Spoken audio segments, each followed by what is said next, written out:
Belum, Bu. Oke, baik. Sebelum kita membuat keyakinan kelas, Ibu mau bertanya dulu tentang budaya positif. Siapa yang sudah pernah mendengarkan tentang budaya positif? Oke, semuanya. Oke, terima kasih untuk tangannya. Nah, Ibu sekarang mau konfirmasi. Budaya positif yang sudah kalian lakukan di sekolah kita itu seperti apa? Coba satu orang atau secara bergantian, silakan disampaikan kepada Ibu. Apa contoh budaya positif yang sudah kita lakukan di sekolah kita? Ya, silakan. Memberi salam kepada guru saat memasuki sekolah. Ya, memberi salam kepada guru saat masuk ke lingkungan sekolah. Ya, yang lain. Silakan. Silakan. Membuang sampah pada tempatnya. Membuang sampah pada tempatnya. Ayo, lagi yang lain. Ya, silakan. Berpakaian rapi.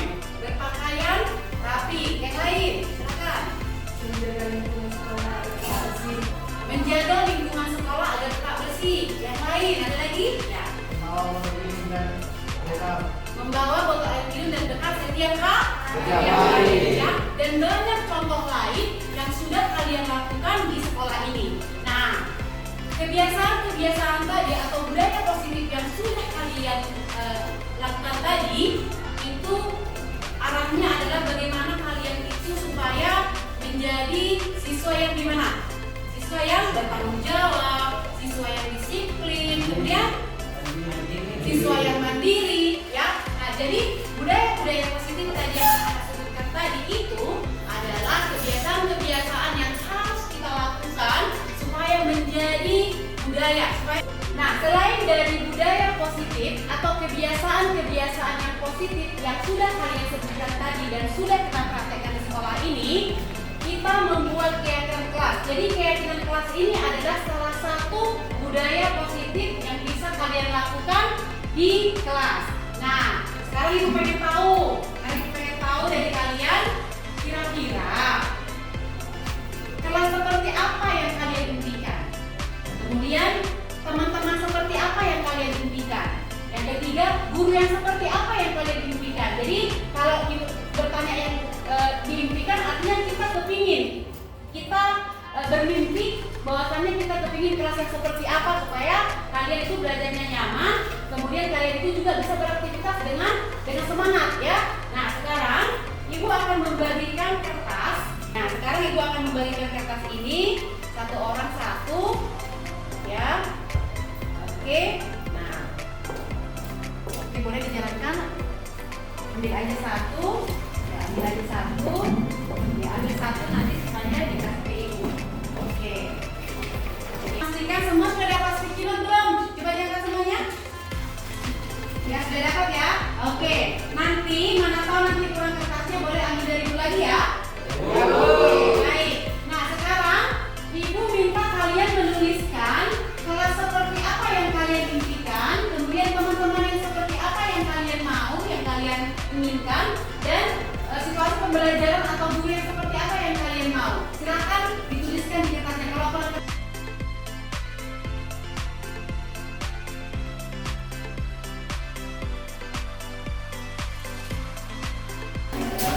oke, berdasarkan warna ya. Oke, silakan.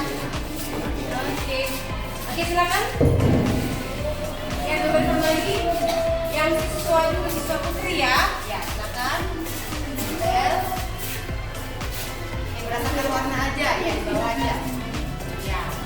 Oke, baik. Sekarang siswa putra sebelah sini. Ya, silakan berdiri. Ya. Oke, silakan.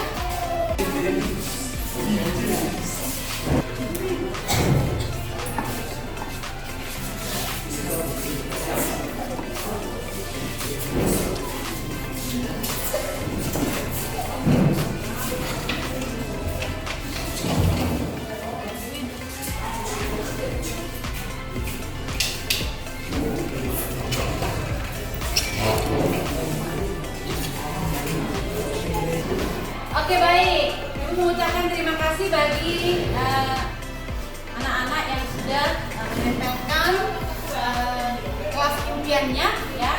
Untuk itu, tepuk tangan dulu untuk kalian. Oke, baik. Nah, Ibu akan membacakan ini dari si Ovani Simanjuntak. Ovani memimpikan ruangan yang rapi, bersih, cantik, dan wangi. Kemudian Marulida ini ruangan kelas yang bersih, teman sekelas yang baik. Kemudian guru yang bisa diajak bercanda gitu ya.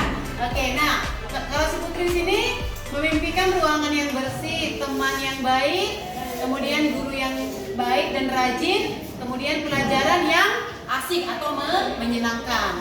Nah kemudian dari si Aldo ada kelas yang rapi atau bagus, kemudian teman yang baik, jujur dan suka berbagi, kemudian guru yang baik, harum dan cantik. Nah oke, dari sini si Rafika menginginkan ruangan yang rapi, ruangan yang bersih, indah, kemudian pelajaran teman yang baik, kemudian memimpikan guru yang saya pikir adalah guru yang baik, wangi dan ramah. Oke, rata-rata sama ya. Oke, pelajaran yang mudah menyenangkan dari si Hermina. Baik, sekarang ibu akan membacakan pendapat. Oke, nah sekarang ibu akan membacakan pendapat kalian ya.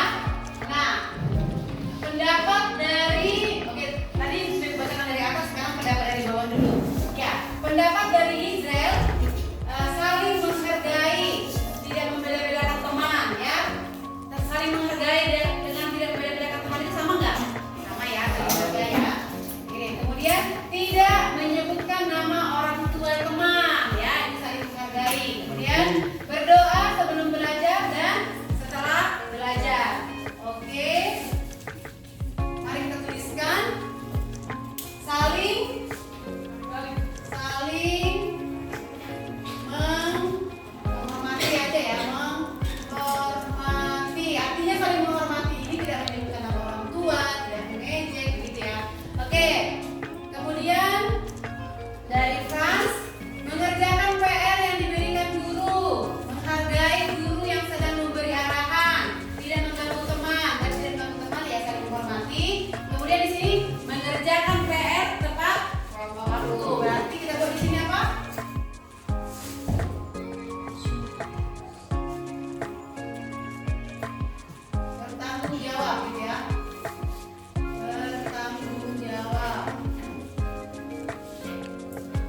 Karena untuk melakukan keyakinan kelas yang sudah kita sepakati ini menurut Ibu tidak sulit. Hanya saja harus dengan kesadaran diri sendiri. Jadi ketika kalian bisa melakukan keyakinan kelas ini, akan terbentuk karakter-karakter yang positif atau karakter-karakter yang apa? Yang baik ya, yang baik, yang positif, yang baik. Selamat pagi, Horas. Selamat pagi, Horas.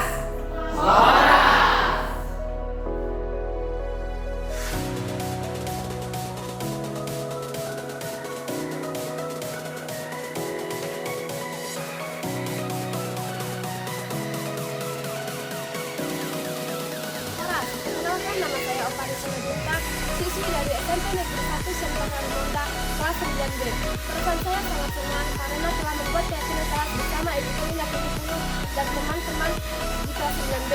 Semoga kami bisa melaksanakan keyakinan kelas bersama yang sudah kami sepakati bersama-sama, supaya kelas kami nyaman dan tentram. Terima kasih. Selamat pagi Bu, permisi Bu. Ya, silakan Diana. Silakan dulu. Nah. Bagaimana kabarmu, Diana? Baik Bu. Sehat kan? Sehat Bu. Tahu nggak kenapa dipanggil ke sini? Tahu. Kenapa? Karena saya ketiduran pas pembelajaran berlangsung. Ya, kamu sudah sering melakukan itu? Iya. Sudah sering? Di mata pelajaran apa aja? Seringnya di mata pelajaran matematika. Matematika. Bidang studi lain? Yang studi lain jarang. Jarang. Oke. Nah, Ibu tahu hal yang kamu lakukan ini pasti juga sering dilakukan oleh orang lain.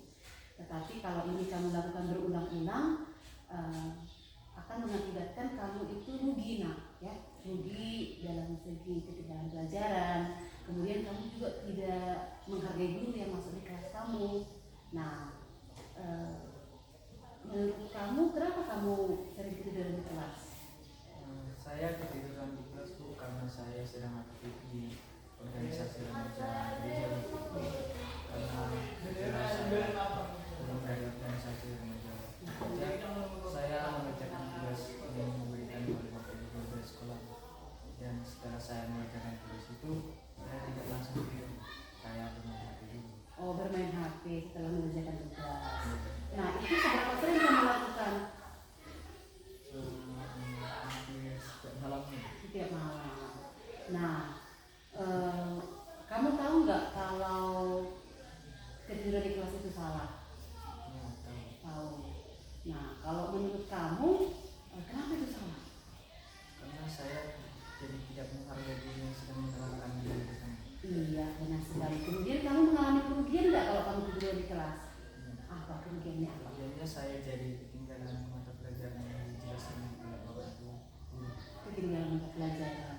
Nah, Ibu tahu dan Ibu sebenarnya mengapresiasi bahwasannya aktif di organisasi itu sangat baik. Tetapi kamu harus bisa mengatur waktumu, kapan harus berorganisasi, kapan mengerjakan PR, dan kapan bermain HP. Nah, kalau ini kamu lakukan secara terus-menerus berulang-ulang, ini akan menimbulkan kerugian sama kamu sendiri. Ya, pahamnya ya. Kelas kita, keyakinan kelas nomor berapa yang kamu langgar? Kemudian kelas Nomor nomor 3. 3. Apa itu nomor 3, nak? Itu mendengarkan dulu pada saat pembelajaran berlangsung. Oke, baik. Nah, kita kan sudah membuat kesepakatan dari keyakinan kelas. Nah, sebaiknya itu kan harus kita ikuti dan kita lakukan, kita laksanakan ya sebagaimana baiknya. Nah, kalau menurut kamu, apa yang menjadi solusi supaya kamu tidak ketiduran di kelas? Apa solusi yang bisa kamu lakukan? Menurut saya Bu, seperti yang dapat saya lakukan, saya bisa lebih baik lagi untuk membagi waktu. Contohnya, saya mengerjakan tugas pada saat pulang sekolah, dan saya bermain HP pada saat ada waktu luang dan mengikuti organisasi. Oke, membagi waktu luang ya.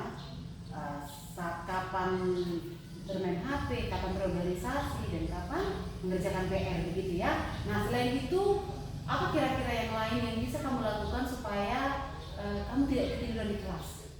Coba hal-hal lain apa? Seperti Iya, bangun pagi itu mandian ya. Selain daripada kita segar dan bugar, itu juga kan untuk menjaga kesehatan ya, kebersihan juga begitu ya. Nah, sebagai saran dari ibu, kalau bisa ibu menyarankan, kamu harus menuliskan pelajaran-pelajaran yang ketinggalan saat kamu ketiduran di kelas tadi. Kemudian ibu minta kamu supaya menemui guru yang pada saat kamu ketiduran di beberapa pelajaran kamu suka seperti matematika tadi ya, temui gurunya, kemudian kerjakan PR atau kerjakan tugas-tugas yang ketinggalan, lalu kamu minta maaf ya, karena bagaimanapun guru akan tersinggung ketika kamu melakukan ini ya, nah ya. Jadi ibu berharap nanti ke depan kamu bisa lebih baik lagi, jangan ketiduran lagi di kelas, kamu bisa membagi waktu kamu saat kapan berorganisasi, saat kapan mengerjakan PR, dan saat kapan bermain HP. Nah ya, oke baik. Ada lagi yang mau disampaikan, Mak? Oke baik, ibu percaya, ibu yakin sama kamu, Lionel, kamu akan bisa memberikan yang terbaik ya. Ingat, kamu di sini sekolah itu besar harapan orang tua di pundakmu. Jadi kamu harus bisa menjadi anak yang membanggakan orang tua, supaya orang tua kamu itu masih bangga sama kamu ya. Oke baik.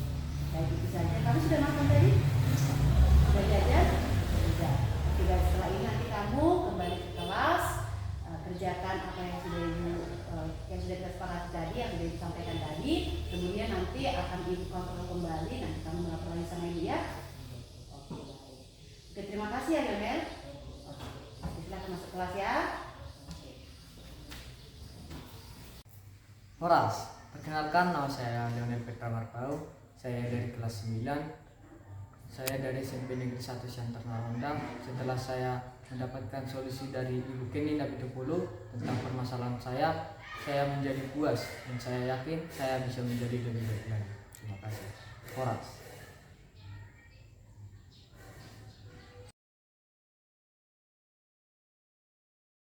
Selamat pagi, Horas.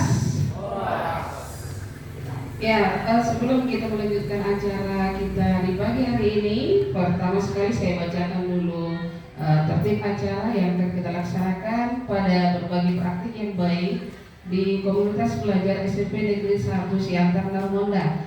Adapun acara yang pertama itu adalah menyanyikan lagu Indonesia Raya, kemudian diikuti dengan doa yang dipimpin oleh Ibu M. Manik SPD, dan selanjutnya kata sambutan dari Ketua Komunitas Belajar SMP Negeri 1 Siantar Marunda sekalian juga pembukaan. Kemudian penyajian materi yang disampaikan oleh narasumber kita, dan selanjutnya adalah sesi tanya jawab, dan yang terakhir adalah penutup. Nah, sekarang kita mulai acara kita. Hadirin kami undang untuk berdiri untuk menyanyikan lagu Indonesia Raya.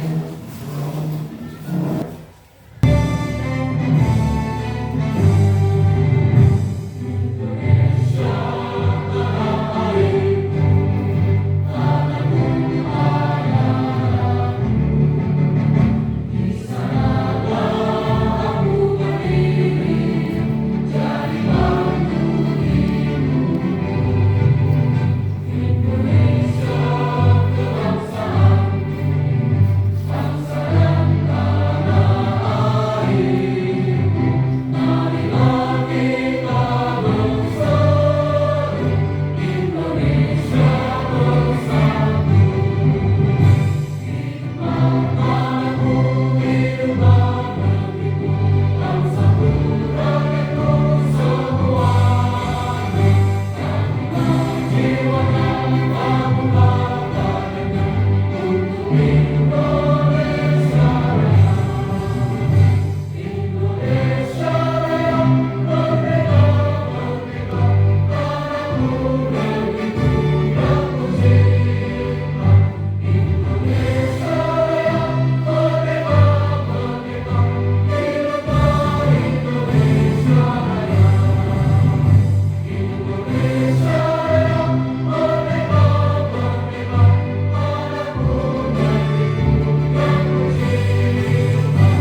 masing-masing saya akan pimpin dengan doa dalam agama Kristen Protestan. Terima kasih Tuhan Yesus, kami bersyukur kepada-Mu pada saat pagi hari ini. Terima kasih kemurahan-Mu boleh kami berkumpul di ruangan ini untuk kami boleh melaksanakan seminar tentang praktik baik. Terima kasih ya Tuhan buat segala acara yang boleh kami laksanakan saat ini. Narasumber kami serahkan ke dalam tangan pemeliharaan-Mu. Biarlah hikmat yang daripada Tuhan melingkupi seluruh kehidupannya, sehingga acara ini dapat berlangsung dengan baik. Di dalam nama Tuhan Yesus Kristus kami berdoa dan bersyukur. Amin.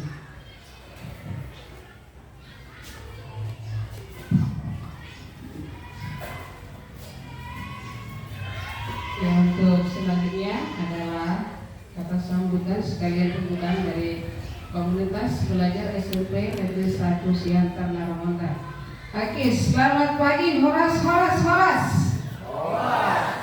Ya, kembali lagi kami dari komunitas belajar SMP Negeri 1 Siantar Naramonda ingin berbagi praktik yang baik, di mana sebelumnya di bulan April kemarin kita sudah pernah mengadakan webinar tentang pembelajaran berdiferensiasi. Nah, untuk bulan Agustus ini kita mau berbagi praktik yang baik tentang diseminasi budaya positif. Diseminasi budaya positif ini adalah tentang penerapan keyakinan kelas ataupun nanti penerapan segitiga restitusi yang kita terapkan pada saat pembelajaran di kelas. Sebenarnya diseminasi budaya positif ini sudah sering kita laksanakan dalam pembelajaran di kelas. Kami di sini dari komunitas belajar SMP Negeri 1 Siantar Naramonda hanya ingin memperdalam bagaimana mempraktekkannya, terutama penerapan segitiga restitusi di dalam kelas. Oke, baiklah, saya tidak mau panjang lebar lagi. Saya dari Ketua Komunitas Belajar SMP Negeri 1 Siantar Naramonda. Selamat bergabung, kita berbagi praktik yang baik. Dan waktu dan tempat kami serahkan kepada ibu narasumber kita yang cantik dan imut, yaitu Ibu Kenin Napitupulu MPDR. Tepuk tangan dong. Iya, oke, silakan. Waktu dan tempat kami persilakan. Baik, terima kasih kepada Ibu Moderator selaku Ketua Komunitas Belajar SMP Negeri 1 Siantar Naramonda. Terima kasih Ibu sudah memberikan saya kesempatan, memberikan saya waktu. Pada kesempatan ini Bapak Ibu, saya akan berbagi praktik baik yang sudah saya lakukan. Dan sebenarnya Bapak Ibu, praktik baik ini adalah salah satu tugas saya sebenarnya Bapak Ibu. Salah satu tugas saya untuk membagikan ke Bapak Ibu supaya ada tindak lanjut dari pemahaman kita. Jadi sebisanya memang kalau saya pribadi ini sebagai acuan ke depan bagaimana supaya saya bisa konsisten mempraktikkan keyakinan kelas ini dan mempraktikkan segitiga restitusi. Jadi demikian juga Bapak Ibu. Nanti kita di sini diskusi Bapak Ibu. Mohon partisipasi Bapak Ibu nanti untuk berbagi pemahaman untuk diskusi tentang budaya positif ini. Kita memulai kegiatan supaya kegiatan ini lebih bersemangat lagi dan terjadi interaksi antara kita. Mohon partisipasi Bapak Ibu untuk berdiri. Kita berdiri sama-sama. Kita ice breaking dulu ya Bapak Ibu. Oke, nanti Bapak Ibu saya.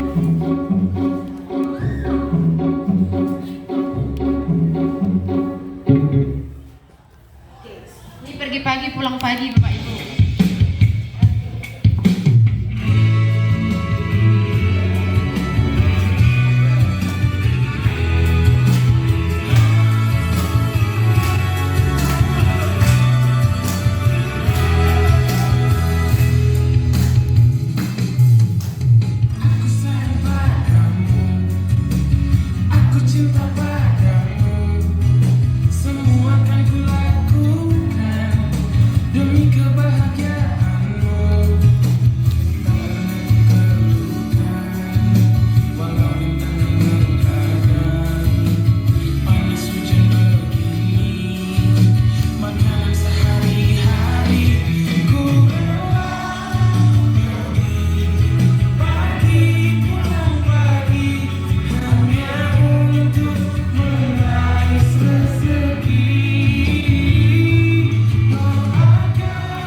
dan belajar tentang budaya positif di program Guru Penggerak.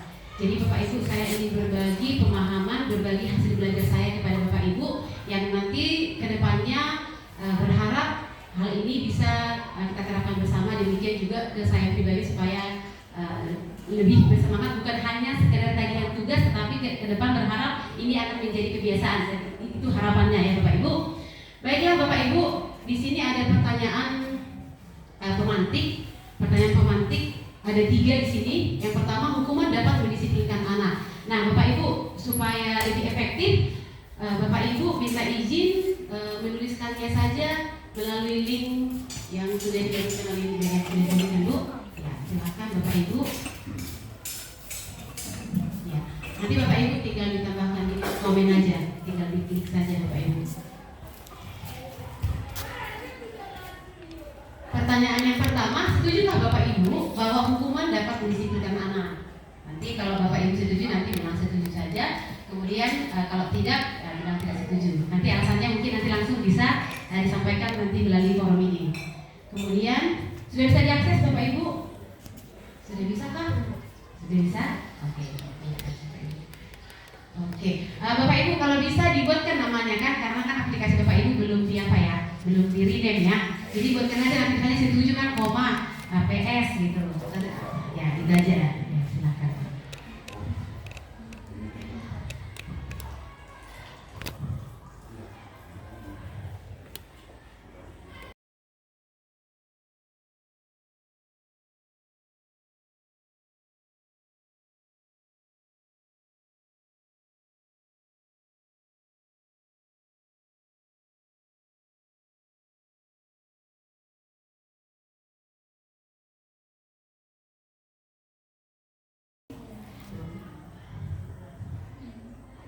Oke, sudah masuk pendapat dari Pak Hia, ya tidak setuju.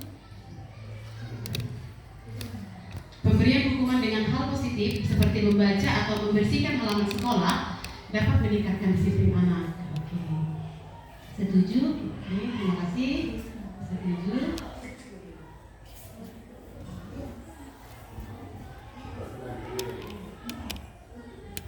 Oke. Jangan lupa dibuatkan namanya ya Bapak Ibu. 3, memberi penghargaan dapat memberikan motivasi belajar anak. Oke, silakan. Setuju ya oleh Pak Iya. Oke.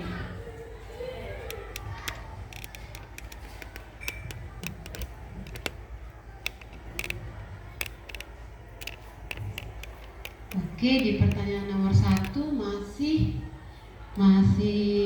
9. Itu 1 orang lagi belum. Oke. Nomor 1. Oke, Ibu BM.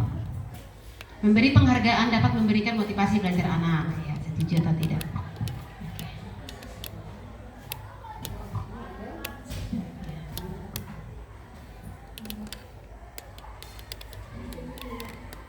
Oke, sudah ada. Oke, nggak apa-apa. Ini di luar apa nggak apa-apa. Oke.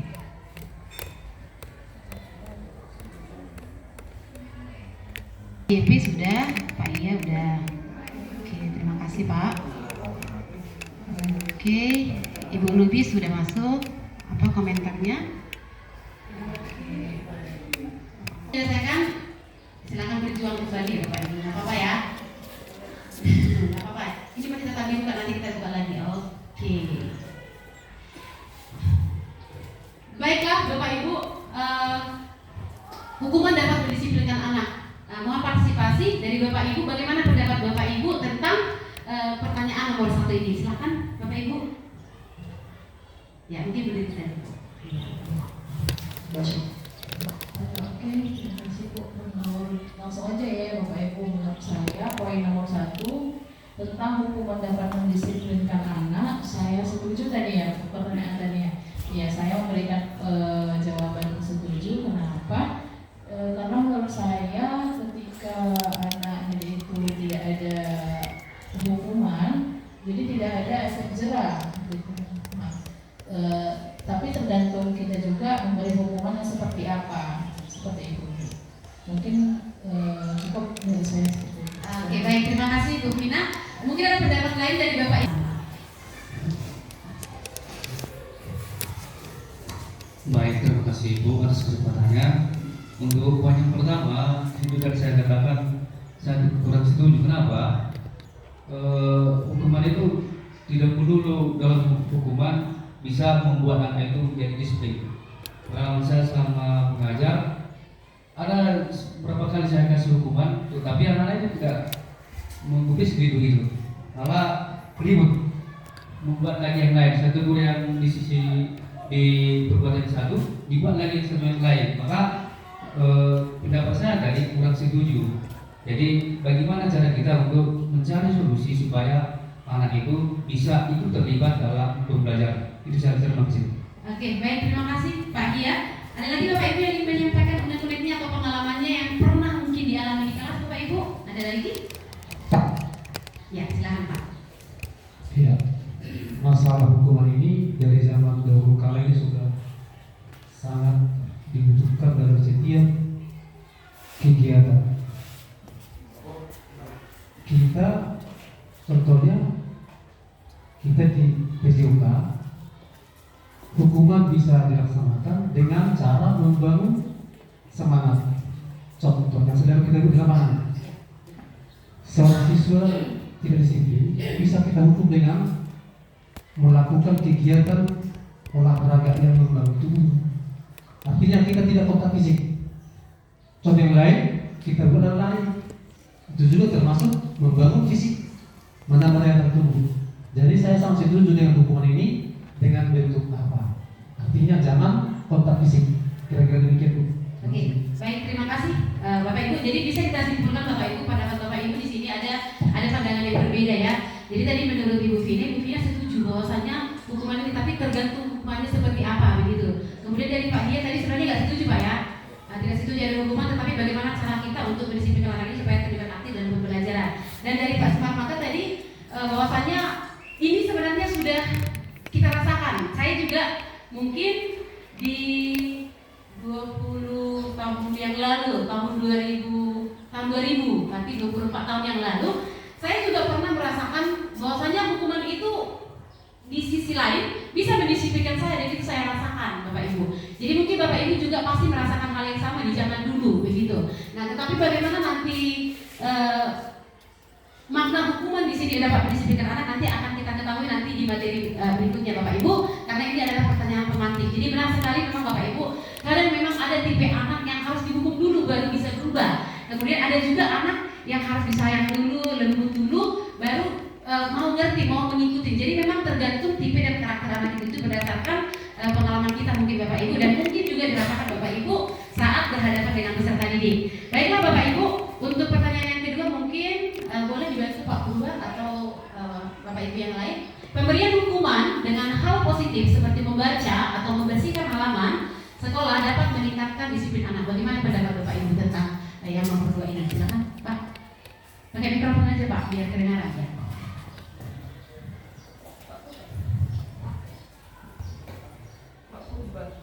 Iya, Pak Purba ya, boleh Pak. Baik, terima kasih Bu.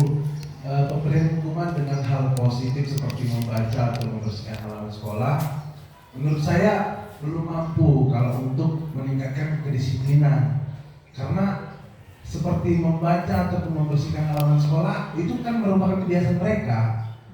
Kita kan sudah suruh mereka untuk tiap hari membersihkan kelas, membersihkan taman, dan juga membaca. Membaca itu kan hal yang umum. Kalau untuk kedua hal tersebut, untuk meningkatkan kedisiplinan anak, menurut saya masih kurang tepat. Karena ya dihukum pun mereka, karena udah mereka biasa lakukan, jadi nggak ada efek jerah juga sama mereka gitu. Mungkin hal-hal lain yang bisa kita pikirkan sebagai hukuman yang tentunya positif dalam meningkatkan kedisiplinan anak. Terima kasih. Oke, baik, terima kasih Pak Purba. Bapak Ibu yang lain mungkin ada yang bisa memberikan pendapat atau ada pendapat yang berbeda dari Pak Purba, boleh disampaikan, atau pada pertanyaan selanjutnya juga boleh dijawab. Silakan Pak Bebas. Sama. Oke, silakan Pak. Oke, baik. Pemberian hukuman dengan hal positif seperti membaca dan membersihkan halaman sekolah dapat meningkatkan disiplin anak. Ya, saya sendiri setuju dengan yang ini, Bu, karena sesuai dengan kurikulum Merdeka sekarang juga kita nggak bisa menghukum anak itu dengan hukuman fisik. Nah, memang kita harus melihat juga anak didiknya. Memang ada anak didik yang memang harus kekerasan fisik, tapi karena peraturan memang nggak bisa, ya nggak boleh kita laksanakan yang itu. Nah, itu tergantung kita gurunya lah, bagaimana kita bisa pendekatannya, bagaimana menerapkan hukumannya, asal dia jangan yang berbau fisik. Nah, jadi kami setuju dengan yang nomor 2 ini. Setuju ya Pak? Iya. Oke. Baik, terima kasih Pak Paul. Untuk yang ketiga memberi penghargaan dapat meningkatkan motivasi belajar anak. Mungkin Bapak Ibu yang lain kemana bisa Bu?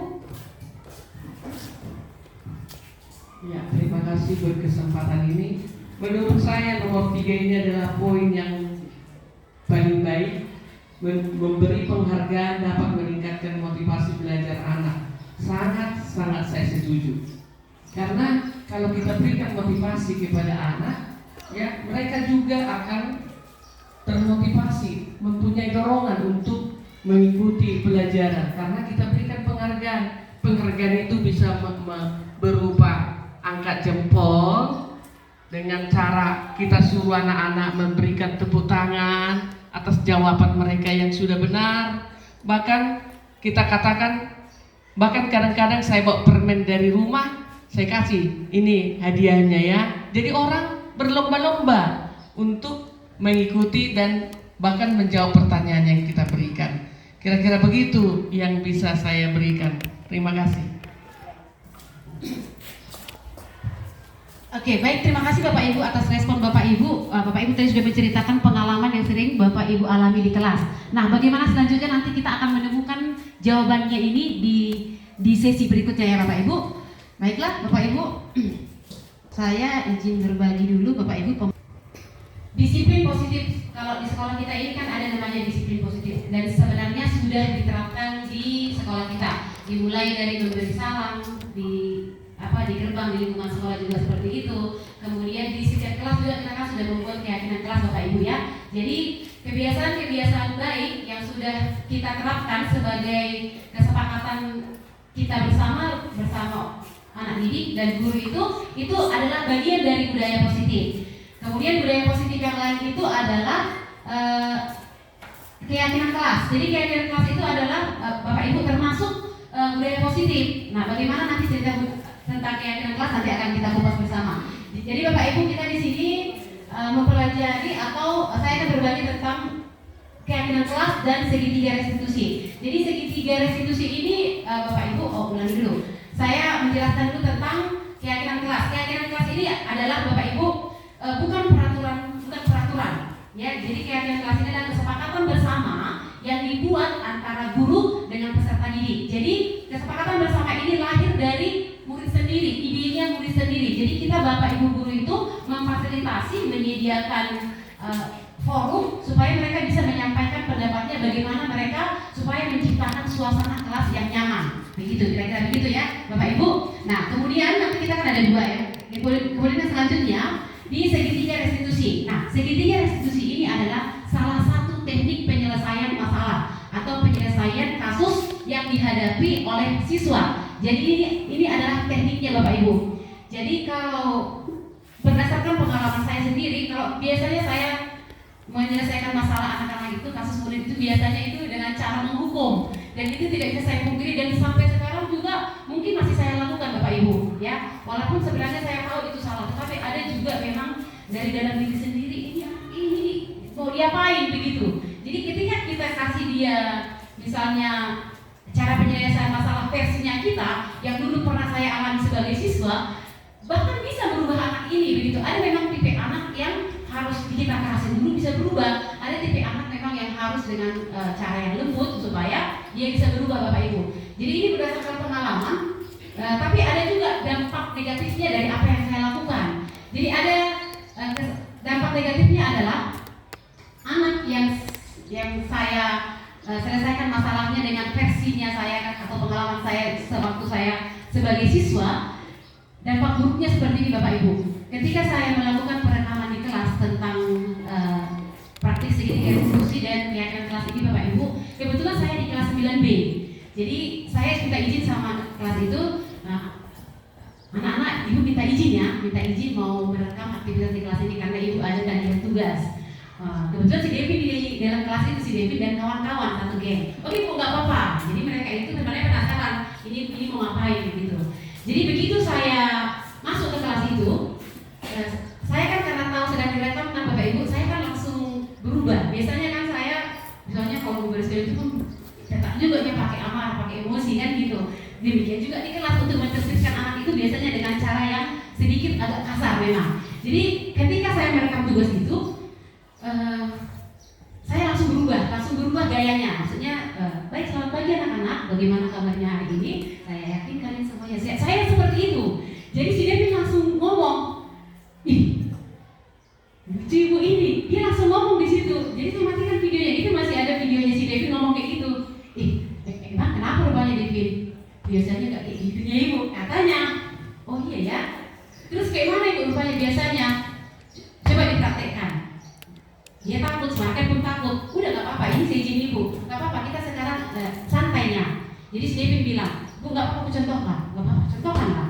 Jadi saya berdiri Bapak, ini rekaman belum jalan kan, tapi sudah diberhentikan karena orang itu kayaknya komplain gitu. Kok tiba-tiba kok ini berubah karena rekaman kan gitu. Dibilangnya gini, Bu, biasanya ibu kalau di barisan, hei perhatikan, matamu di mana Devi? Masih Devi ngomong kayak gitu ke saya, waduh, malu kali. Oh kayak gitu ya, baru si makan lambain. Kau saya tempelin kau nanti ya, nanti gitu ya bu bilang bu kalau di barisan. Saya tampari kau nanti, macam-macam kau, gak kasih kau semua orang tuamu. Baru lagi cewek yang bilang, iya kau lagi, apa yang kau gambarkan rupanya? Udah hebat kali rupanya kau. Nah ibu kan biasanya kayak gitu ya, kata orang itu. Waduh, saya tetap menyambut dengan senyum, dengan ketawa. Oh gitu ya. Terus kayak mana lagi? Saya pancing yang lain. Sebenarnya saya menutupi rasa malu, tapi saya bertahan. Kayak mana? Silakan. Nah, jadi orang itu bilang, iya bu, kalau ibu kayak gini kan senang kami bu. Kalau ibu marah-marah takut kami bu katanya. Oh gitu. Oh ya oke lah. Baiklah. Semoga ini jadi masukan sama ibu pribadi. Tetap saya terima Bapak Ibu, walaupun sebenarnya saya terkejut. Saya nggak nyangka respon ibu kayak gitu. Aduh, kali rupanya kalau kita dicap sebagai guru yang kejam kan begitu, padahal kita nggak ngapa-ngapain, nggak bisik juga tidak. Hanya dengan kata-kata, mungkin kata-kata ini sudah menyakiti hatinya sehingga dia rekam selama 3 tahun jadi siswa di sini itu tumbuhnya. Kapan saya kasih kesempatan menyampaikan, disampaikannya. Lalu tapi tetap saya terima dengan lapang dada, artinya itu sebagai koreksi, sebagai masukan juga untuk saya pribadi ya Bapak Ibu. Itu sedikit pengalaman untuk mempraktikkan segitiga restitusi ini Bapak Ibu sama membuat keyakinan kelas kemarin. Nah, jadi Bapak Ibu, kalau kita biasanya memposisikan diri untuk menyelesaikan kasus anak-anak, biasanya kan di sini ada 5. Ada kita sebagai penghukum, kemudian ada kita sebagai pembuat rasa bersalah, kemudian ada kita posisikan diri kita sebagai teman, sebagai pemantau, dan sebagai manajer. Nah, Bapak Ibu juga mungkin sudah pernah mempraktikkan yang kelima ini. Sebagai penghukum juga kita mungkin pernah melakukan itu. Sebagai pembuat rasa bersalah pun sudah pernah. Sebagai teman juga pernah Bapak Ibu. Jadi berbagai 5 posisi kontrol guru ini sudah pernah kita lakukan. Tetapi di sini ditawarkan kita bagaimana memposisikan diri sebagai manajer. Sebagai manajer supaya anak-anak ini nyaman dan menemukan solusi dari permasalahannya. Ya Bapak Ibu. Jadi yang ditawarkan di sini adalah di posisi manajer. Oke, untuk segitiga restitusi Bapak Ibu nanti ada langkah-langkahnya. Nanti akan coba saya bukakan video tentang bagaimana menerapkan ini. Jadi ada 3 tahapan untuk mempraktikkan segitiga restitusi. Yang pertama kita menstabilkan identitas dulu, kemudian memvalidasi kebutuhan atau kesalahan, kemudian menanyakan keyakinan kelas, ya, menanyakan keyakinan atau kesepakatan kelas. Nanti praktiknya Bapak Ibu akan saya buka. Jadi di sini saya tidak usah menjelaskan ya Bapak Ibu. Oke, kita lanjut saja. Nah, Bapak Ibu, makna disiplin. Nah, disiplin berasal dari bahasa Latin atau disciplina yang artinya belajar. Makna asal dari kata ini berkonotasi dengan disiplin diri dari murid-murid Sokrates dan Plato. Kemudian disiplin diri membuat orang menggali potensinya menuju sebuah tujuan yang dia hargai. Kemudian namun dalam budaya kita, makna kata disiplin telah berubah menjadi sesuatu yang dilakukan seseorang pada orang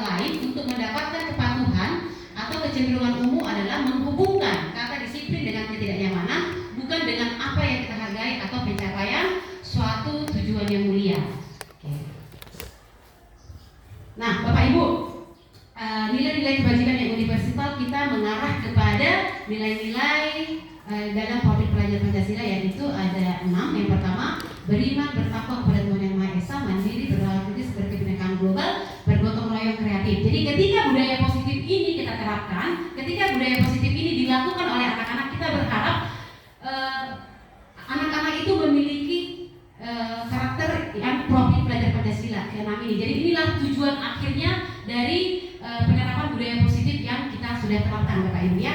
Ya, langsung saja kita mencoba. Oke, jadi di sini Bapak Ibu kita bisa baca bersama. Kalau pengaruh jangka pendek dan jangka panjang tadi, ini akan kita hubungkan dengan pertanyaan pemantik di awal tadi. Penghargaan efektif jika menginginkan seseorang melakukan sesuatu yang kita inginkan dalam jangka waktu pendek.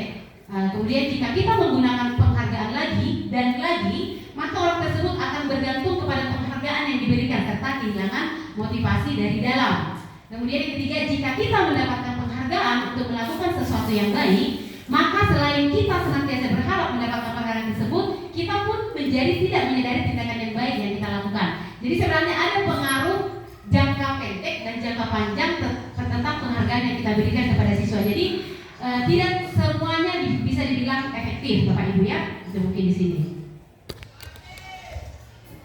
Oke, penghargaan yang tidak efektif hanya jika Anda melakukan hal ini, maka Anda akan mendapatkan penghargaan yang diinginkan. Jika saya mengharapkan sesuatu penghargaan dan tidak mendapatkannya, maka saya akan kecewa dan berkecil hati serta memungkinkan lain kali saya tidak akan berusaha sekeras sebelumnya. Ya, ini penghargaan yang tidak efektif ya Bapak Ibu.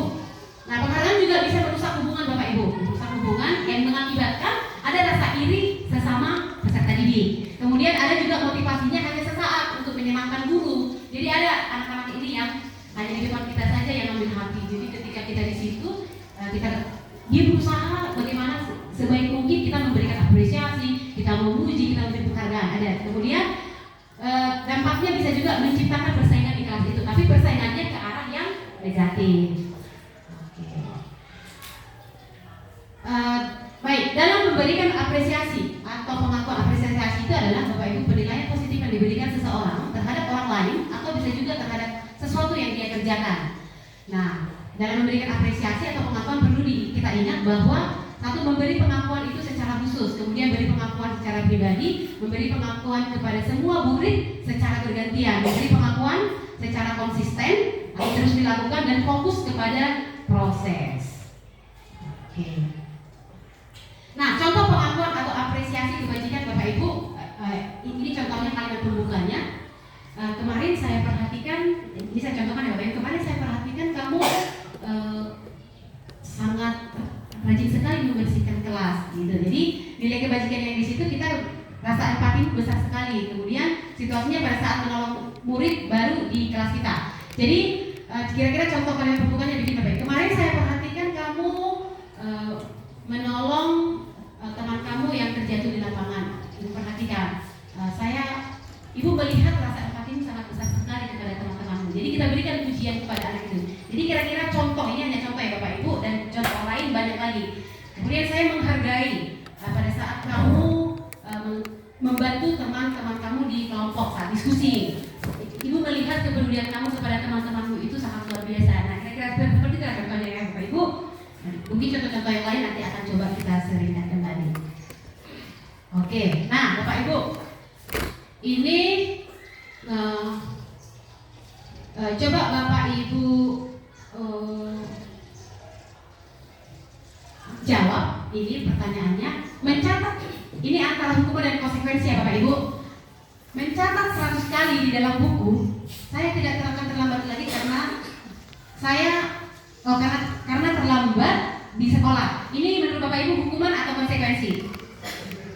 Konsekuensi. Ada pendapat lain Bapak Ibu? Yang pertama ini hukuman atau konsekuensi? Konsekuensi. Coba nanti saya jawabannya Bapak Ibu. Baru yang kedua, lari mengelilingi lapangan basket 2 kali karena terlambat hadir di sekolah. Hukuman atau konsekuensi Bapak Ibu? Hukuman. Kemudian murid diminta untuk usap 15 kali karena tidak menggunakan masker ke sekolah. Hukuman. Kemudian nanti kita lihat jawabannya ya Pak Ibu. Menggantikan kertas tugas teman yang telah dicoret-coret termasuk hukuman atau konsekuensi? Konsekuensi. Kemudian memberi senggol pada saat belajar termasuk konsekuensi. Murid disuruh untuk tidak mengenakan sepatu seharian di sekolah karena tidak mengenakan sepatu hitam. Konsekuensi. Oke, nanti kita lihat jawabannya. Murid lari mengelilingi lapangan basket 2 kali karena terlambat 10 menit untuk pelajaran PJOK. Hukuman. Nah, kita lihat jawabannya Bapak Ibu. Oke, yang mana dia hukuman, yang mana dia konsekuensi. Mari kita perhatikan Bapak Ibu. Hukuman, konsekuensi, hukuman dan konsekuensi. Nah, Bapak Ibu bisa memberikan pendapat nggak tentang hukuman dan konsekuensi ini? Apa bedanya berdasarkan pernyataan-pernyataan yang ada di slide? Silakan Bapak Ibu. Kalau hukuman itu sebenarnya seperti apa? Menurut tindakan guru ini. Saya kurang seperti itu.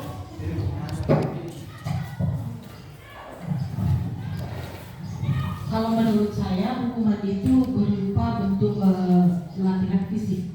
Jadi kita itu seperti lari-lari gitu kan, lari-lari di lapangan. Jadi kita membutuhkan fisik yang kuat untuk melaksanakan hukumannya. Jadi kalau konsekuensi, karena tadi saya pilih yang nomor 1 itu yang pertama mencatat 100 kali di dalam buku kalimat. Nah, kalau menurut saya kenapa saya bilang tadi itu konsekuensi, karena tidak terlalu membutuhkan fisik yang kuat, jadi mungkin itu hanya konsekuensi aja gitu. Terima kasih. Oke, baik, terima kasih atas pendapatnya. Ada pendapat lain, Mem? Izin, Mem? Menurut saya Bu, itu kalau dikatakan hukuman itu adalah membuat siswa atau peserta didik itu memiliki efek jerak. Sedangkan konsekuensi itu membuat si peserta didik itu berusaha untuk mengubah diri. Kira-kira begitu. Oke, baik, terima kasih Ibu Baik. Ada lagi Pak Ibu? Lagi Pak Ibu?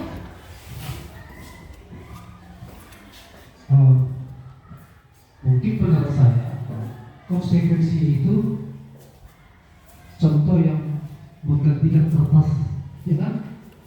Ya. Konsekuensi kita membenahi apa yang kita lakukan. Seperti itu saya rasa. Hukuman sama seperti yang dibilang Ibu yang tadi, hukuman fisik itu bukan kita yang artinya tadi kita yang membenahi yang kita lakukan. Mengganti kertas, kita coret-coret kertas teman kita ganti lagi. Itulah menurut saya konsekuensi. Oke, baik, luar biasa sekali Bapak Ibu pemahamannya. Tepuk tangan dulu kita semua Bapak Ibu. Nah, sebenarnya sudah Bapak Ibu di sini sudah paham sebenarnya mana hukuman dan mana konsekuensi. Jadi seperti yang sudah dikatakan Ibu Mani, bahwasanya kalau konsekuensi itu memperbaiki yang salah, begitu ya Bu. Tapi kalau hukuman ini mengarah dia seperti memberikan efek jerah kepada anak itu, dan kita tahu dampaknya tidak baik. Ya, dan dikuatkan juga tadi oleh Pak Sumarmata bahwasanya iya, membenahi atau memperbaiki kesalahan yang kita lakukan. Ya, baik, terima kasih Bapak Ibu, pemahamannya sangat luar biasa. Oke. Nah, Bapak Ibu, inilah perbedaan hukuman dan konsekuensi. Saya bacakan aja dari atas 3 aja. Kalau hukuman itu sesuatu yang menyakitkan, harus terjadi. Tapi konsekuensi itu sesuatu yang harus terjadi. Kalau hukuman membuat anak itu sakit fisik maupun sakit hati, ya seperti yang dikatakan Ibu menurut tadi, saya pikir tadi hanya fisik aja. Ternyata bikin sakit hati juga termasuk dampak dari hukuman yang diberikan untuk jangka yang waktu lama. Kemudian kalau dia konsekuensi, membuat anak itu tidak nyaman dalam jangka waktu yang pendek. Kemudian kalau di hukuman, anak membenci kedisiplinan, dan di konsekuensi anak menghargai disiplin. Jadi demikian selanjutnya Bapak Ibu. Ya, Bapak Ibu bisa nanti bacakan. Oke, bisa saja. Nah, Bapak Ibu, kita ke restitusi. Nah, restitusi adalah proses menciptakan kondisi bagi murid untuk memperbaiki kesalahan mereka sehingga mereka bisa kembali pada kelompok mereka dengan karakter yang lebih kuat. Jadi restitusi ini juga merupakan proses kolaboratif yang mengajarkan murid untuk berbagi solusi untuk masalah mereka, yang membantu murid berpikir tentang orang seperti apa yang mereka ingini menjadi tujuan mulia dan bagaimana mereka harus memperlakukan orang lain. Oke, kira-kira ini hubungan antara hukuman, konsekuensi, dan restitusi Bapak Ibu.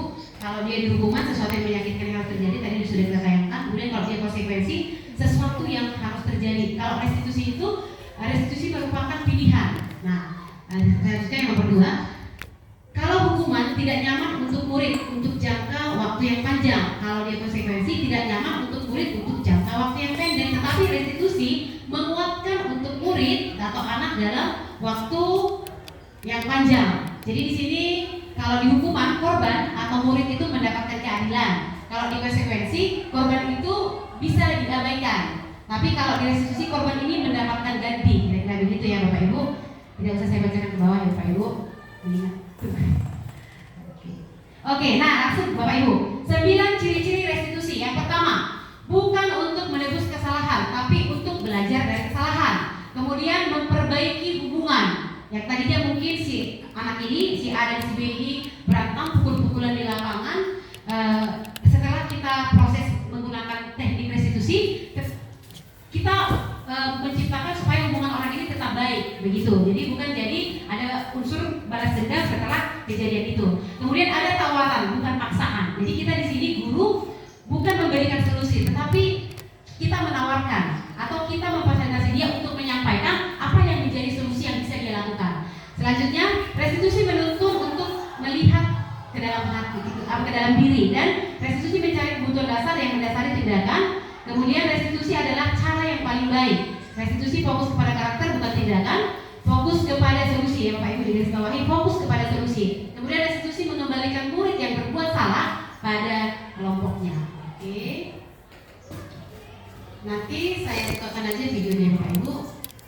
Nah, untuk keyakinan kelas tadi sudah kita bahas. Oke. Nah, baik Bapak Ibu. Kalau yang ungu ini kelas kita. Jadi keyakinan kelas ini Bapak Ibu adalah tadi kesepakatan yang sudah kita buat bersama dengan murid-murid. Ketika keyakinan kelas ini bisa diterapkan, terciptalah lingkungan yang positif di kelas itu. Ketika lingkungan positif itu bisa terwujud, memudahkan anak ini untuk menghantarkan mencapai tujuan mereka menjadi profil belajar Pancasila. Kira-kira kayak inilah hubungannya ini ya Bapak Ibu. Ya. Nah Bapak Ibu, inilah bedanya peraturan dengan keyakinan kelas. Selalu mengembalikan buku ke tempatnya. Nah, nilai keyakinan kelasnya adalah tanggung jawab. Dilarang mengganggu orang lain. Nilai keyakinan kelasnya adalah menghormati orang lain. Hadir di sekolah 15 menit sebelum pembelajaran dimulai. Menghormati orang lain atau berkomitmen. Dan demikian selanjutnya ya Bapak Ibu. Ini yang paling dilarang menggunakan narkoba. Nah, itu nilainya adalah kesehatan ya. Demikian selanjutnya ya Bapak Ibu. Nah, 5 posisi kontrol tadi. 1 sebagai penghukum, kemudian 2 sebagai pembuat orang merasa bersalah, 3 sebagai teman, pemantau sebagai pemantau, dan sebagai manajer. Nah, kalau guru berbuat atau guru berkata aja dari ibu ya Bapak Ibu, kalau kamu tidak melakukan, awas ya, rasakan. Itu kalau kita sebagai penghukum. Itu adalah bahasa kalau kita sebagai penghukum. Kalau kita sebagai pembuat orang atau murid merasa bersalah, bahasanya seperti ini. Kamu seharusnya, kamu sudah tahu. Ibu lelah sekali mengatakannya. Ibu stres. Nah, itu kita membuat anak-anak menjadi rasa bersalah. Kemudian kalau kita sebagai teman, mungkin Bapak Ibu sudah bisa sudah pernah menerapkan ini. Mungkin contoh seperti ini. Vivin, bagaimana kabarmu hari ini? Bagaimana aktivitas belajarmu? Ibu lihat kamu kayaknya hari ini ya. Jadi kira-kira seperti itulah Bapak Ibu ya. Sebagai teman. Kemudian sebagai pemantau, kalau sebagai pemantau ini apa peraturannya? Jadi kita bilang ke anak-anak, Devi, kamu tahu nggak kalau di sekolah kita ini ada peraturan tidak boleh bersuara contoh? Nah, tahu.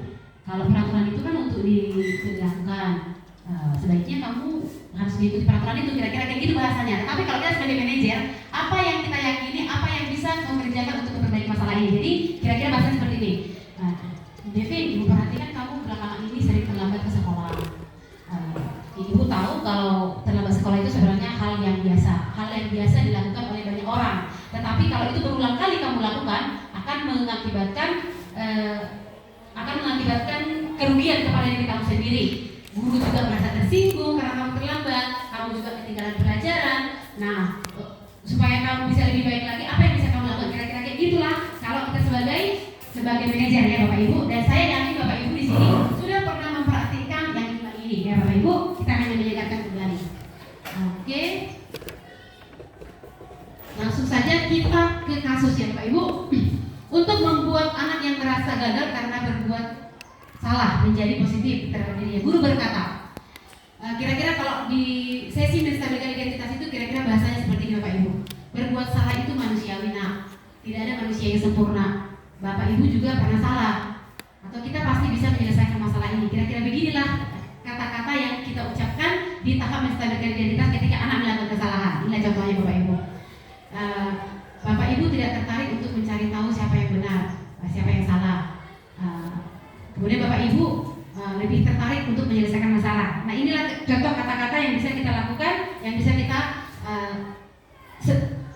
ucapkan kepada anak-anak saat menemukan dia melakukan kesalahan. Oke. Selanjutnya memvalidasi kebutuhan atau memvalidasi kesalahan ya.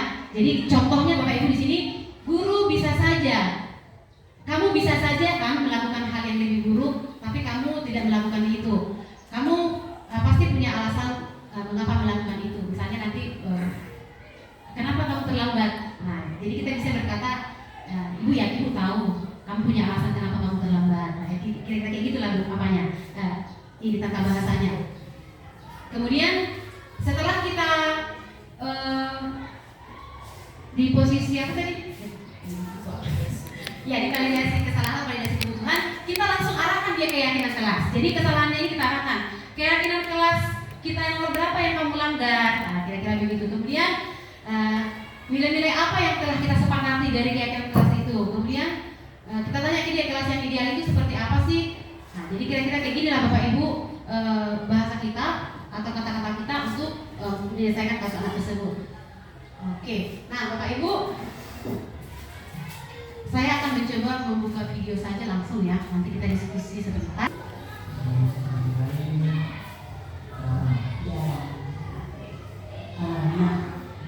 Ibu tahu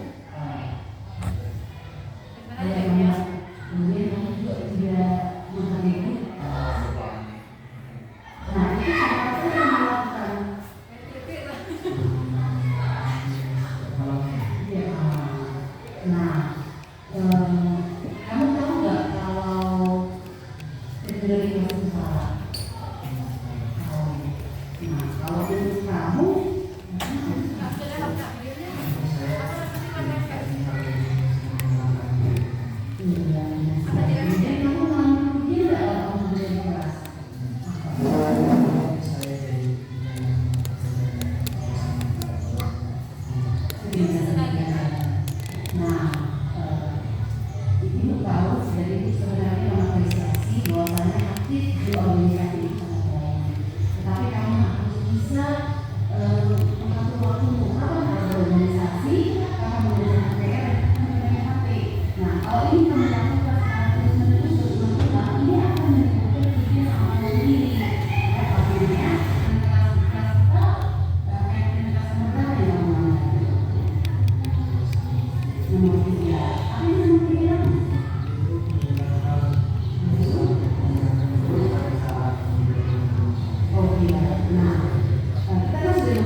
Selanjutnya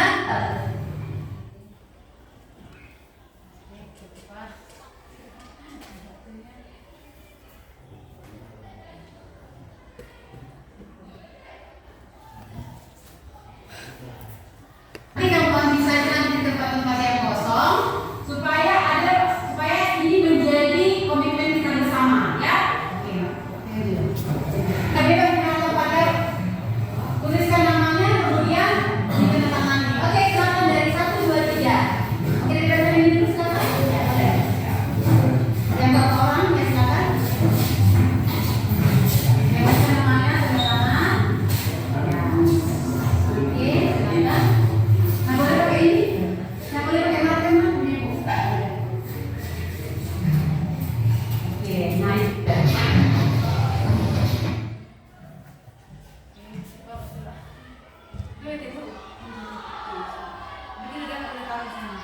Bapak Ibu, kita tadi sudah melihat rekaman video yang coba saya praktikkan di kelas bersama peserta didik. Ada praktik membuat kegiatan kelas dan praktik menerapkan sidik jari institusi. Baik Bapak Ibu, kita sudah berdiskusi sudah hampir 1 jam kurang lebih ya Bapak Ibu. Nah Bapak Ibu, tentu memang kalau dalam memproses anak-anak ini, dalam menghadapi anak-anak ini memang tentu kita tidak ada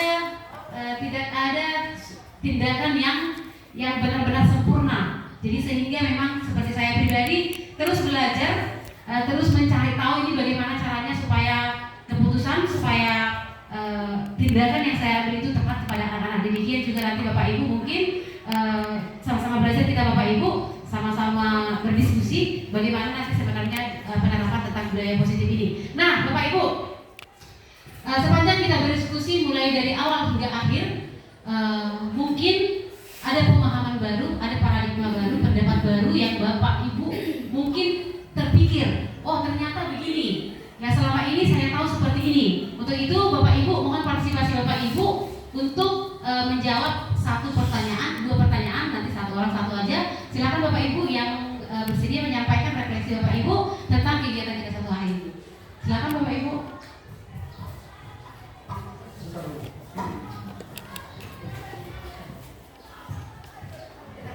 Oh ini kembali kita ke belakang tadi. Pada umumnya kita selalu menginginkan penghargaan. Dan kita juga sangat bangga memberikan penghargaan. Tadi ada di situ memberikan penghargaan bisa merusak hubungan, bahkan merasa iri. Kalau kita telusuri di sekolah ini, banyak juga yang merasa seperti itu. Kenapa muncul rasa iri? Karena dia belum bisa menerima dirinya sendiri dengan penghargaan yang diberikan, bahkan dengan apa yang dimiliki temannya sendiri. Di dalam satu kelompok minggu lewat ada cerita di sini, satu kelompok seorang siswa mengerjakan pekerjaan kelompok itu dengan biaya dan bahan dari yang mengerjakan sendiri. Setelah kumpul, hei kawan-kawan tolonglah bantu saya dengan biaya ini. Malah yang keluar dari kelompok ini, salah satu seorang dari kelompok ini ngomong yang tidak enak, akhirnya menjadi beban di yang memberikan bantuan. Berarti orang yang seperti ini yang tidak mau menerima diri sendiri pasti akan merusak lingkungan kelompoknya. Yang mau saya harapkan di sini, apa solusinya supaya anak ini mau menerima diri sendiri dan mau bergabung dengan baik dengan temannya? Apakah itu kita keluarkan dari kelompok atau kelasnya, kita alihkan ke kelas lain? Kira-kira begitu. Baik, terima kasih Bapak Ibu. Ini forum terbuka, kita diskusi Bapak Ibu. Bapak Ibu yang ingin menanggapi, memberikan masukan atau pendapat tentang pertanyaan yang disampaikan Pak Samara, silakan Bapak Ibu. Ya, Bapak Ibu. Bagaimana caranya? Ini kasusnya katanya ada kerja kelompok. Sekelompok anak ini seharusnya mengerjakan sama-sama, tetapi karena satu anak ini yang mengerjakan dimintalah biaya gitu Pak ya, biaya untuk bahan-bahan, tapi ada respon tidak baik dari salah satu temannya. Nah, bagaimana caranya untuk mengembalikan ke seharusnya begitu ya Pak? Silakan Bapak Ibu boleh berbagi pengalaman. Berdasarkan pemahaman yang Ibu Kenny tadi berikan, bahwa dalam pembelajaran itu kadang kita harus sebagai manajer. Ada tadi sebagai manajer ya Bu. Nah, sebagai manajer kita di kelas itu, kita harus tangani nih siswa ini. Kita katakan begini Pak sama anak-anak itu, berapa tadi semuanya nak biayanya ini? Sekian Bu. Oh, kalau begitu Ibu apalah ya, ambil aja lah di sini ya. Coba dari kamu berapa? Gak ada uangku Bu katanya. Ayolah, masa gitu? Temanmu udah mengerjakan, kau tinggal menerima, masa gak mau seperti itu? Harus dibayar ya nak. Kau harus ini, kalau bisa kita katakan begini, berapa biayanya semua, bagi bersama ya biayanya ini. Harusnya biaya itu lebih. Kalau dikatakan tadi 20.000, kita kasihlah 25.000. Orang sudah dia yang ngerjakan. Jadi ada yang lebih uangnya, misalnya 3.000 biayanya ini per orang, kau kasih 5.000, udahlah. Itu bisanya sama dia itu yang 2.000. Masa kau minta lagi? Kira-kira begitu Pak persoalannya yang biasa saya lakukan di kelas kalau kerja kelompok.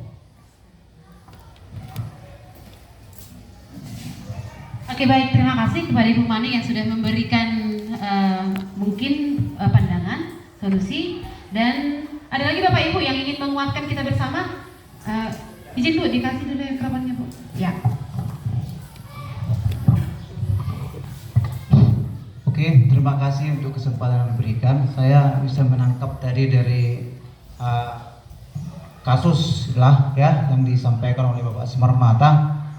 Ya, kalau menurut saya dari yang kita pelajari hari ini di sini minta peran guru yang paling utamanya. Artinya pada saat kita mau membuat tugas kelompok, kita juga sebagai guru manajer tadi harus meyakinkan juga kepada satu kelompok itu bahwa kalau tugas kelompok ya memang mereka harus ditanggung bersama kelompok. Nah, sama-sama kerja itu berarti kurangnya penyampaian kepada anak-anak itu aja proses selesai. Oke, baik, terima kasih Bapak Ibu. Solusi-solusi yang sudah Bapak Ibu berikan tadi sudah mengarah kepada segitiga restitusi dengan menggunakan posisi kontrol guru sebagai manajer ya Bapak Ibu. Jadi tadi masalah yang seperti ini sudah sering kita temukan Bapak Ibu. Memang di sini perlu peran penting dari kita sebagai guru untuk memberikan pemahaman kepada anak-anak bahwasanya kerja kelompok itu harus memang dikerjakan secara kelompok, dan bagaimana sistematisnya memang kita harus memberikan pemahaman dan penguatan kepada murid-murid yang ada di kelompok itu. Nah, seperti kata Ibu Manik tadi, kita posisikan diri kita sebagai manajer sehingga anak itu berpikir apa yang akan dilakukannya, bukan kita yang menawarkan solusi, bukan kita yang memberikan solusi dari apa yang sedang mereka hadapi, begitu. Baik, terima kasih Bapak Ibu. Ada lagi hal lain yang ingin Bapak Ibu sampaikan terkait kegiatan hari ini? Silakan Bapak Ibu. Karena waktu sudah cukup. Baik, terima kasih Bapak Ibu atas antusiasnya. Terima kasih Bapak Ibu partisipasi yang sangat luar biasa. Saya mengucapkan banyak-banyak terima kasih Bapak Ibu. Saya tidak bisa memberikan apa-apa Bapak Ibu, tapi tuliskan aja nomor rekeningnya. Nanti bulan depan akan masuk gaji Bapak Ibu ya. Akan masuk gaji Bapak Ibu. Oh, minimal sertifikat ya. Sertifikat nanti akan diusahakan oleh Ketua Kombel ya Bu, ya, izin ya Bu. Oke Bapak Ibu, semoga hari ini kegiatan ini bisa menjadi inspirasi kepada kita bersama. Tentu Bapak Ibu, saya bukanlah orang yang sempurna. Mungkin ada kesalahan kata yang saya sengaja mulai dari awal kegiatan tadi sampai akhir ini. Saya mohon maaf Bapak Ibu, saya manusia yang tidak sempurna, yang tentu memiliki banyak kekurangan. Seperti itu saya mohon maaf Bapak Ibu. Semoga kegiatan hari ini bisa berdampak, terkhusus untuk saya pribadi yang sedang belajar Bapak Ibu. Semoga konsisten, itu aja Bapak Ibu. Dan Bapak Ibu juga semoga terinspirasi, itu aja Bapak Ibu. Walaupun sebenarnya tidak banyak yang saya lakukan, tapi inilah yang sudah praktik kecil yang coba-coba saya terapkan berdasarkan yang saya pelajari. Kira-kira begitu ya Bapak Ibu. Sekali lagi saya mengucapkan terima kasih Bapak Ibu. Saya kembalikan kepada moderator.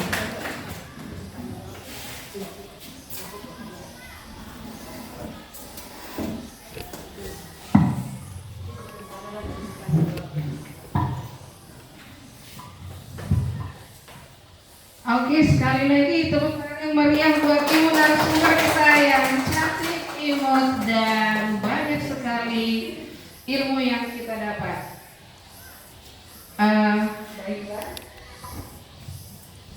Tadi ibu narasumber kita, Ibu Kenny Lapitupulus, sudah mengupas tuntas bagaimana penerapan disiplin positif, yaitu tentang kesepakatan kelas dan pengalaman segitiga restitusi.